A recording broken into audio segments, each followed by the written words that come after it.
Basically ये है कि इंपोर्ट का है और इसमें आपको जो इमेज को आप इसके अंदर सेट कर दें, जितना आपका इमेज है उसके अंदर आप इसको सेट कर दें।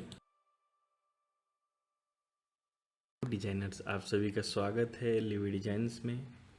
और आज की क्लास, पिछले क्लास में हम सीखे थे स्केच और टास्क इन टास्क इन्वायरमेंट के बारे में।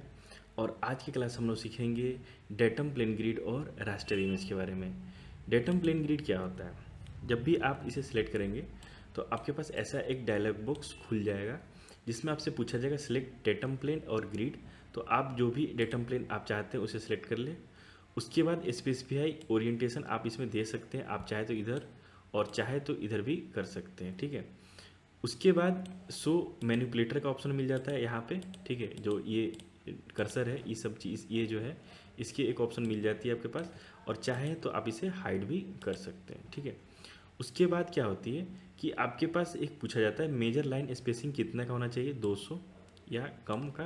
तो आप यहाँ से इसे बड़ा छोटा अपने हिसाब से आप कर सकते हैं, ठीक है। तो अभी मैंने इसमें 100 का दिया, मैं क्या करता हूँ इसे 10 का दे देता हूँ, ठीक है। अब जो मेरे आप देख सकते हैं ये जो लेंथ है और एक्स और वाई के बीच में डायरेक्शन है ये दिखा रहा है, और यहाँ से आप इसको भी चेंज कर सकते हैं, ठीक है। तो अभी आप देख सकते हैं यहाँ पे मैं अगर यहाँ से भी 10 कर देता हूँ और इसे भी मैं 10 कर देता हूँ, ठीक है। तो आप देख सकते हैं ऐसा कुछ एक प्लेन बन के तैयार हो रहा है। और इसे आप क्या कर सकते हैं, आप इसके ऊपर ऐसे रख सकते हैं, और रख के आप क्या करेंगे, आपको जो भी स्केच बनानी है आप इसमें बना सकते हैं, जिससे क्या होगा कि आपको एक्चुअल पता रहेगा कि मैं जो स्केच बना रहा हूँ वो कैसा बना रहा हूँ, ठीक है। तो इसका इस्तेमाल करना सिंपल है कि मान लीजिए मैं कोई ऑब्जेक्ट बनाना चाहता हूँ, ठीक है। और उसमें क्या है कि आपको पता है पहले से कि ये इसकी स्पेस कितनी है नीचे, मतलब कितनी बड़ी बननी है, ठीक है। तो मान लीजिए जो मैं बनाना चाह रहा हूँ वो 500 की है, ठीक है। तो मैं क्या करूँगा, यहाँ से 500 की ये क्रिएट कर दूँगा, ये जैसे 10 10 बाई 10 का कर दिया। और इसे मैं क्या करूँगा, ऐसे आपको ये 500 के आसपास इसे अपने हिसाब से लेके आ जानी है, ठीक है। अभी यहाँ आप देख सकते हैं यहाँ पर लेंथ दिखा रहा है ये इतना। तो आप यहाँ क्या कर देंगे, यहाँ पर डबल क्लिक करेंगे और यहाँ पर कर देंगे 500, और इसे भी कर देंगे 500, ठीक है। लेंथ और हाइट दोनों मैंने क्या कर दिया, 500 कर दिया, 500 बाई 500, ठीक है। दोनों मैंने 500 500 कर दिया है, ठीक है। ये देख सकते हैं, इसे मैं थोड़ा सा घटा लेता हूँ, ठीक है। तो अब आप देख सकते हैं ऐसा कुछ ये बन गया, ठीक है। तो जो भी जब मैं ड्राइंग इस पे बनाऊँगा तो मुझे पता रहेगा कि जो भी मैं बना रहा हूँ वो कैसा बन रहा है और कितना दूर तक जा रहा है। बस एक रेफरेंस की तरह होता है, इसका कुछ ना कोई ज़्यादा इतना यूज़ नहीं होता है कि आप इसे बहुत ज़्यादा यूज़ कर लें। अभी क्या है कि जीरो है तो मुझे पता है ना कि ये कितना पे जा रहा है, लगभग 140 के आसपास जा रहा है। तो मैं क्या करूँगा, इसे थोड़ा सा शिफ्ट कर लूँगा। तो इससे क्या होता है कि जब आप ड्राइंग बनाएंगे ना तो आपको एक्चुअली पता रहेगा कि जो मेरा जो ऑब्जेक्ट है वो या तो कहीं, अब जैसे मान लीजिए मैंने इसे बनाया और यहाँ पे दिख रहा है कि ये क्या है कि थोड़ा सा अलाइन कम है और ये थोड़ा सा इधर उधर है। तो इससे क्या होगा कि जब भी आप इसके जब बंद करेंगे ना तो आपको चीज़ समझ में आ जाएगी कि भाई इसके पॉइंट इधर उधर है, तो मुझे इसे पॉइंट देना है। बाकी ऐसा कुछ नहीं है कि आप इसमें बहुत ज़्यादा डिफरेंस होता है, सिंपल चीज़ है। बस आप एक ग्रिड बना लेंगे प्लेन का, और इसके ऊपर भी आप स्केच कर सकते हैं, ठीक है। इसके ऊपर भी आप स्केच कर सकते हैं, और सिंपल एक आप यहाँ से भी प्लेन ले सकते हैं, जैसे कि ऐसे ऐसे भी आप प्लेन ले सकते हैं। ये क्या होता है, एक सिंपल प्लेन होता है। जैसे ये दो प्लेन है, एक ये भी प्लेन है, एक ये भी प्लेन है। तो आप जब स्केच करेंगे तो आप स्केच इस पे कर सकते हैं। ये सिर्फ एक ग्रिड की तरह, जैसे इसको सिलेक्ट नहीं ले रहा है ये, ठीक है। इसको ये सिलेक्ट नहीं मानता है। बस ये क्या है कि एक रेफरेंस की तरह है, ठीक है। बस ये क्या है, रेफरेंस की तरह है। आप इसमें ड्राइंग स्केच नहीं कर सकते हैं क्योंकि इसकी एक कॉपी भी नहीं बन रही है। बस ये क्या है, एक दिखाने के लिए कि भाई आप जो स्केच बना रहे हैं वो कैसा और कितना दूरी पे एक बना रहे हैं, एक रेफरेंस की तरह यूज़ कर सकते हैं आप, ठीक है। उसी में आपको एक और ऑप्शन मिलती है आगे, जो कि है रास्टर इमेज की। रास्टर इमेज क्या होता है कि जब मैं कोई इमेज को इसमें लाना चाहता हूँ, जैसे मान लीजिए मैं क्या कर चाहता हूँ, कोई इमेज को इसके अंदर लेके आना चाहता हूँ, ठीक है। तो जैसे कि मैं क्या करता हूँ, यहाँ से इंसर्ट में जाऊँगा, ठीक है। यहाँ से मैं ले लूँगा रास्टर इमेज, ठीक है। और यहाँ से कोई भी एक इमेज मैं चूज़ कर लेता हूँ। मैं चला जाता हूँ डेस्कटॉप में और यहाँ से मैं पिक्चर्स ले लूँगा। और पिक्चर्स में जैसे मान लीजिए मेरे पास ये लिवी डिजाइंस की एक ये फ़ोटो मिल रही है, तो स्पेसिफाई प्लेन में मैं चलिए इसे दे देता हूँ और इसे क्या कर दूँगा, ओके कर दूँगा, ठीक है। तो ये मेरा लोगो है, आप देख सकते हैं ये मेरे लोगो बनाया है। और जो लोगो देख सकते हैं अपने आप इस ग्रिड के अंदर आ चुका है, जो कि 10 बाई 10 के अंदर है, ठीक है। तो इसे चलिए मैं इसे हाइड कर लेता हूँ और इसे भी हाइड कर लेता हूँ। तो आप देख सकते हैं ऐसा ये ऑप्शन यहाँ पे खुल के आ रहा है। अब इसमें चाहूँ तो इसे बड़ा छोटा कर सकता हूँ, ठीक है। मैं चाहूँ तो और थोड़ा बड़ा कर लेता हूँ जिससे मुझे ये दिखाई दे, ठीक है। तो अभी क्या है कि ये मैंने तो इसे बनाया है और एक और मैंने जो ग्रिड बनाया उसे भी दिखा देता हूँ। उसे भी मैं इसमें शो कर लेता हूँ। जैसे ये मैंने ग्रिड जो बनाई थी इसे भी शो कर लेता हूँ।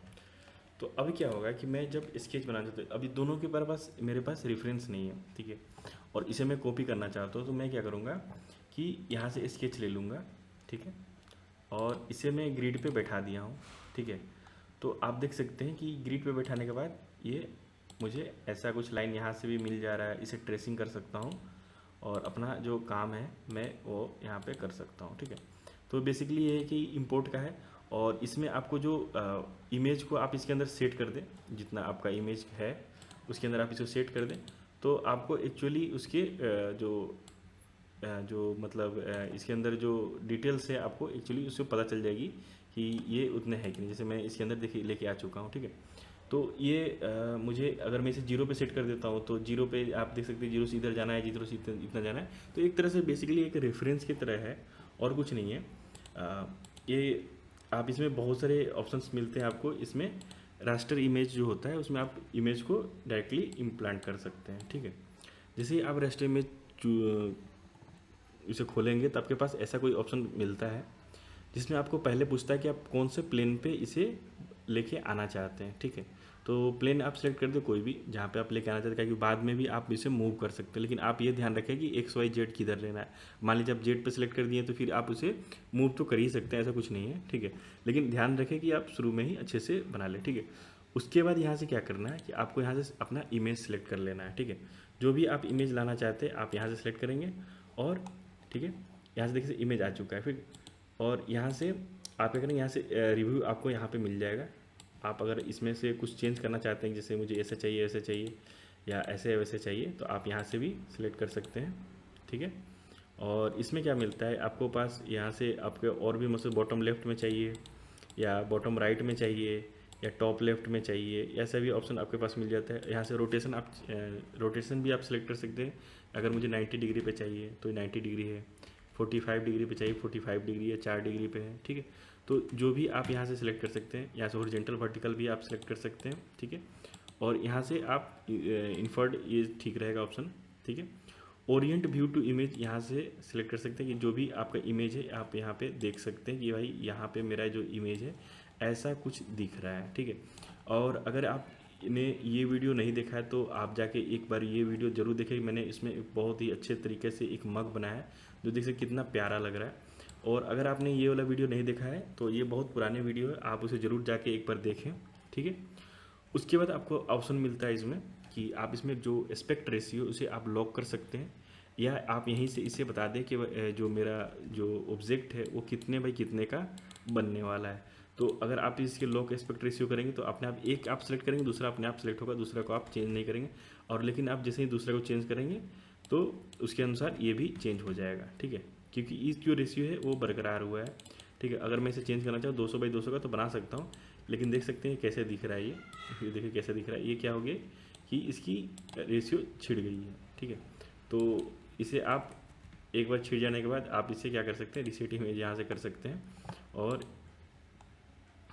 यहाँ से आप इसको कलर कोडिंग में आप यहाँ से मोनोक्रोम और ये बाकी सारा भी यहाँ से चेंज कर सकते हैं। आप इसमें ये भी कर सकते हैं। और यहाँ पे एक और ऑप्शन आपको मिल जाता है कि इसमें जो कलर है उसको भी आप इसमें हटा सकते हैं, ठीक है। जैसे देख सकते हैं ये मैं क्या कर रहा हूँ, इसके कलर को हटा रहा हूँ, ठीक है। तो अभी आप देख सकते हैं ये जो मग है इसको इसमें क्लियर आपको दिख रही है, सिर्फ ये मग ही दिख रही है आपको, ठीक है। ये सिर्फ आपको मग दिख रही है। तो इससे क्या होता है कि आप जो भी मैंने अगर मैं इसे कॉपी करना चाहता हूँ तो मैं इसको इजीली कॉपी कर सकता हूँ।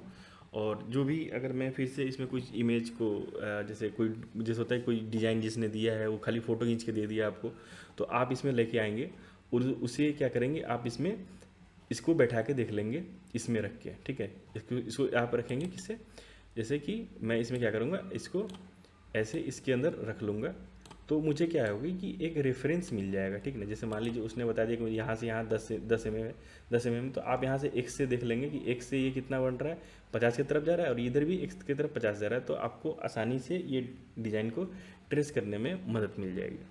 तो यही है, और नेक्स्ट क्लास में हम सीखेंगे इसके आगे के बारे में। और अगर इसमें चाहते हैं कि मैं कुछ इमेज बना के दिखाऊं, इसके कुछ एग्जांपल दिखाऊं, तो ज़रूर बताएं, तो एक वीडियो उसका मैं बना दूंगा। और कुछ अगर आपको इसमें जानकारी लगती है तो ज़रूर बताएं। वीडियो अच्छी लगी तो लाइक कमेंट ज़रूर करें। मिलते हैं नेक्स्ट क्लास में।